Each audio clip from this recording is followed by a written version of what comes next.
Hey everybody, Walty Wanderers, buckle up, strap in. I got a hard-hitting pull, no punches, no sugarcoating it, no rainbows, no sunshine. I'm just going to give it to you and give it to you straight. We got a good one to package. Today we had a weekend full of racing. I was halfway excited about this weekend. We have the Red Bud National, 4th of July weekend. It's always chaos.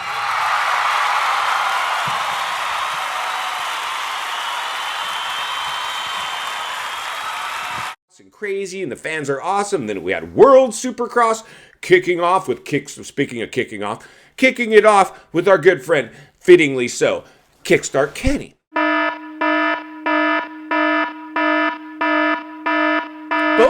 I will say that both series had their moments, but overall, I hate to say it, man, and I'm not just saying this because I'm a whistleblower. If you're ready to do a little whistleblowing, please subscribe right away. No sugarcoating it. No bubblegum, rainbows and sunshine, watered down, manufactured content. No, just some real talk as we examine the good, the bad, and even the ugly with the moto industry. And I've seen this industry for a long time, part of the industry for a long time when it was in its heyday. It's broken. The series is on complete life support. Let's start off with America right here, the outdoors. We paid a couple people to cross the picket line in the form of Jason Anderson and Chase Sexton. Welcome back to the series. It was great. I mean, listen, bros. This is cut to the chase. Chase Sexton. We'll cut to him in a second. We'll cut to the chase in terms of what's really going on. They have nobody out there. Isn't it kind of suspect Cooper Webb all of a sudden pulls out, oh, but he got hurt? No, he didn't. He's not hurt.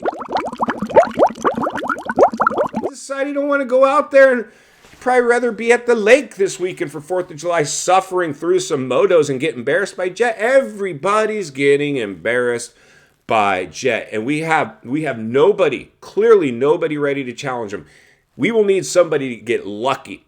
Chase clearly has the best shot, maybe with a little luck, but clearly Chase doesn't want to risk it all either. Everybody's living in Jet's world. But the realities are this. We paid a couple riders in the form of Alambre and Chase to cross the picket line because the seasons on life support were ushering in two-stroke incentive events for Washougal. You don't do that in a barn burner battle full of factory riders.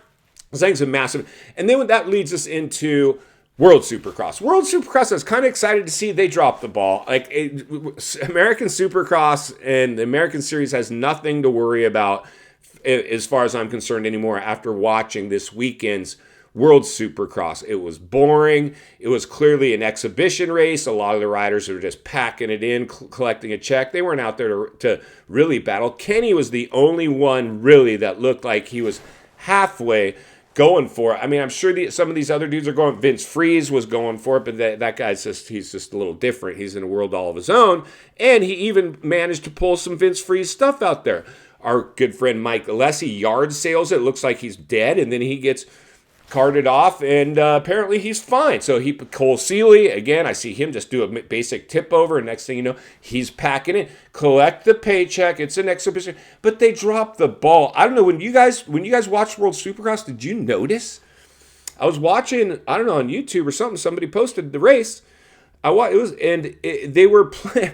They had a screensaver up, WSX, and the race was already going. I was like, dudes, cut to the racing. You couldn't even see the race. It wasn't about halfway through the mains that all of a sudden it came on. Did that happen to you guys? It happened to me. What's up with that? Television package fell flat. American Supercross, you have nothing to worry about at the moment with World Supercross. We need another heavy. You need to have, like you had last year, an Eli and a Kenny in there.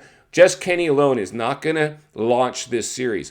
Ralph and Jeff, great to have them back, but clearly their ship has sailed. Well,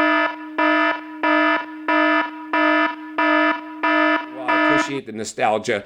I don't think we're going to be able to put lightning in the bottle again. Our good boy, Chad Reed, was great at the press conference, even gave a little real talk, but once he got behind the camera to commentate, he was a little bit in the deer in the headlights again, and that's fine. Hey, listen, only thing that'll help that is practice, continue to do it. But he's got to kind of pull a page from Bubba's book where you just don't care how you sound, how you look, how you think. If you're just yourself and let it rip and give some real talk, that's going to translate through the camera. But right now they're just too scripted, and it was a big debacle, World Supercross. Now let's jump back over to American motocross, the 250 class.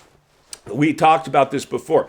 You see, Hunter's worried about Danger Boy. Danger Boy is the only kid that's really capable of stealing this championship away. And he's lurking in the shadows, and he's doing a great job. And this is where I believe, personally, Danger Boy has the edge over Hunter. Hunter doesn't always get a start. Danger Boy usually pulls a decent start. Hunter, when he's prone to eventually throw a moto away or go down. That's been his history throughout his recent career. Danger Boy, I've seen that kid even in his debut, yard sale. I mean, yard sale it so hard, and he finds his bike again, gets back on, and keeps going. That kid is young. He's pretty solid, like he's stout. He's like a pretty strong-looking kid. He's got some weight on him.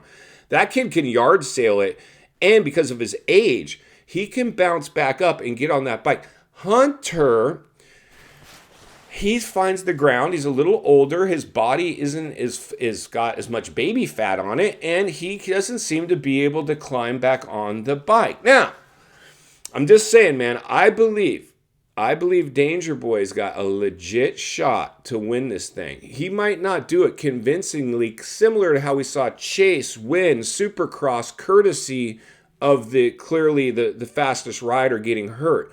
This could clearly be a situation where Danger Boy finds himself in the same. But I think for Danger Boy, he will have earned it because he's been consistent. He's been there. He's shown that he's not. I'll say this because I gave Danger Boy the biggest hazing the industry gave him. Probably one of the biggest hazings a rider has ever gotten was Walty Wanders giving Danger Boy hazing. But I knew that's what you need. You've got to be brought back down to earth just a little bit.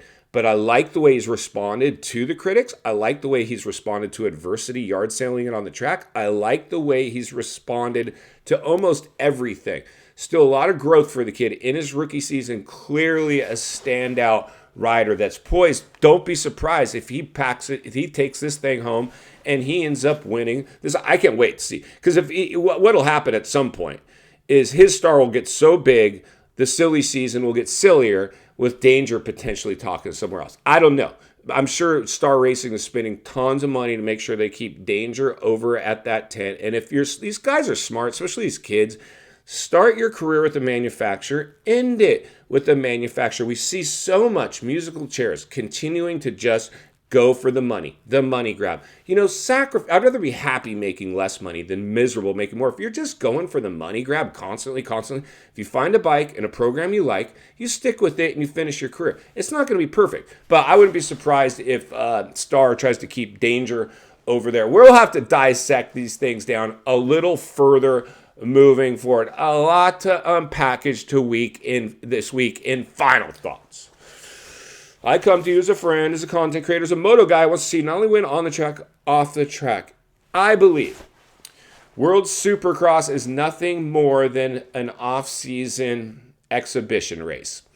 They're trying their hardest to get guys that want to be Supercross only to come do that. It could work. It could work. At the moment, I see zero threat to the American series from this World Supercross series. At first, it sounded pretty good, like it could work. Now, that was round one. We got more rounds to go. Who knows? If we can get somebody across the picket line, in fact, I'm sure World Supercross is talking to some riders. Unfortunately, American motocross and supercross is blocking riders from going the best that they can, and they're paying riders to come off the couch and come race this series. Everything's now one big pumped up Wall Street money grab, greedy just cesspool out there. I mean, that's the realities of these series. I hate to say it.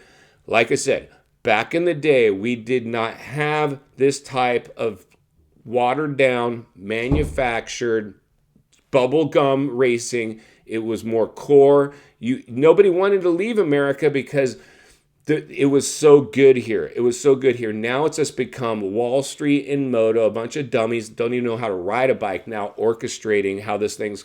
It's not football. It's not baseball. I don't care if you call it playoffs. I doubt that's going to save the industry. But at this point, that's what the waters we're swimming in, and I'm going to continue to blow the lid off it every step of the way.